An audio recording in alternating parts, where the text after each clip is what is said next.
कैसे हो सब। तो मेरा एग्ज़ाम था आज फर्स्ट शिफ्ट में। मैंने दिल्ली से भरा है एंड काफ़ी अच्छा गया एग्ज़ाम मेरा। 96 अटैम्प्ट करे मैंने टोटल। सबसे पहले 3 सेक्शन थे।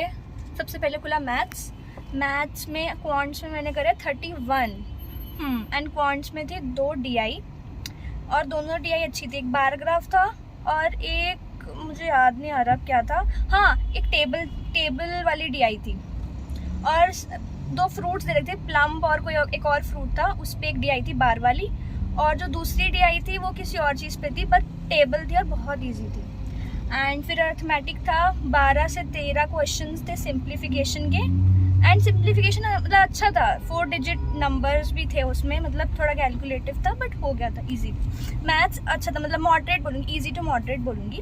देन मैथ्स में अर्थमेटिक के क्वेश्चंस बहुत भर के थे और थोड़े घुमाने वाले थे, लाइक थोड़े वेरिएबल वाले भी थे मुझे लगे, बट ईजीली अगर जिसने प्रैक्टिस कर रखी है वो कर सकता है। देन खुला इंग्लिश का सेक्शन। इंग्लिश सेक्शन तो बहुत अच्छा गया मेरा, लाइक इतना कुछ मुझे मुश्किल नहीं लगा। पैराजम्बल भी आया, पैराजम्बल ही बोलते हैं। सेंटेंस रीअरेंजमेंट भी आया था, वो भी मैंने अच्छे से कर दिया। जिसमें सेंटेंस रीअरेंजमेंट किसी के बारे में, राइटर्स के बारे में था, वो मैंने अच्छे से कर दिया। 4 क्वेश्चन थे उसके।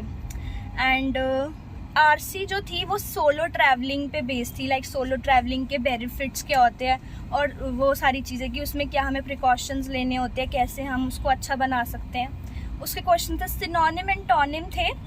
वो एक सिनोनिम सिनोनिम का वॉच का था आई थिंक, या किसी और का था। एक कन्विक्शन था जो मुझे पता है, जिसका आंसर बिलीव था। एंड एक मुझे अभी याद नहीं आ रहा क्या था, बट एक कन्विक्शन था जिसका बिलीव था, मुझे इतना याद है। हाँ, एक इग्नोर भी था, किसी का था ना इग्नोर करके कुछ, इग्नोर आंसर था किसी सिनोनिम में। एंटोनिम का था इग्नोर, ये मुझे याद आ रहा है। एंड फिर क्या था, फिलर्स के क्वेश्चन। फिलर्स नहीं था, मतलब क्लोज टेस्ट नहीं आया था, बट वो था ना रिप्लेस करना, कौन सा फ्रेज हम रिप्लेस कर सकती है, वो था और वो भी ड्यूबल था, इजी था, हो रहा था। एंड फिर वो होता ना कि वर्ड्स रीअरेंजमेंट, कि एक सेंटेंस देगा ABC तो हम कौन से ऑर्डर में लगाए, वो भी था। 5 मार्क्स का था, वो भी इजी था, हो गया था। देन खुलता reasoning was very easy, like puzzles काफ़ी अच्छी थी। एक पजल में मैं तो अटक भी गई थी, मतलब मेरी सिली मिस्टेक थी। वो बॉक्स वाली आई थी ना, जिसमें कॉर्नर्स पे बैठे इनसाइड देख रहे हैं और आउटसाइड जो देख रहे हैं साइड्स पे बैठे हैं, वो वाली बहुत इजी थी, बट मैं अटक गई उसके अंदर। पर हाँ, मैंने एंड में मैंने पूरी बना ली। एंड एक वो 8 फ्लोर पजल्स वाली थी, 8 फ्लोर पे बंदे बैठे हैं, वो भी बहुत इजी थी। क्वेश्चंस थोड़े से लेंदी थे, पजल्स और सिटिंग अरेंजमेंट के लिए पढ़ने पड़ रहे थे। ट्रू फॉल्स ऐसे दे रखे थे, तो ट्रू फॉल्स वाले, ऑड वन आउट वाले ऐसे वाले थे। फिर एक कौन सी थी, एक और थी, मैं भूल रही हूँ। जनवरी फरवरी ऐसे दे रखे थे बहुत सारे, उसका भी था कुछ। नहीं, पोस्ट वाली थी, डेजिग्नेशन, सब स्टाफ, क्लर्क, PO, वो मैनेजर, असिस्टेंट मैनेजर, वो सब चीज़ें थी, GM, ठीक है। वो 8 डेजिग्नेशन वाली थी, वो भी बहुत इजी थी। और बाकी वो आई थी मिक्स्ड सीरीज़ आई थी, वो भी इजी थी।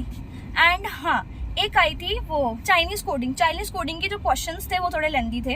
अगर किसी ने बनाया है तो बताना लेंदी थे कि नहीं। एंड और क्या था, हाँ सिलॉजिज्म था, सिलॉजिज्म भी इजीली बन गया। बाकी 4-5 क्वेश्चंस थे दूसरे जो सिंगल वाले आते हैं ना, लाइक वो forward, backward, odd one out, वो सारे। एंड फिर जैसे वर्ड दे रखा है उसको अल्फ़ाबेटिक ऑर्डर में लिखो, फिर देखो कि कौन सी जो अल्फ़ाबेट है वो सेम पोजीशन में अभी भी है।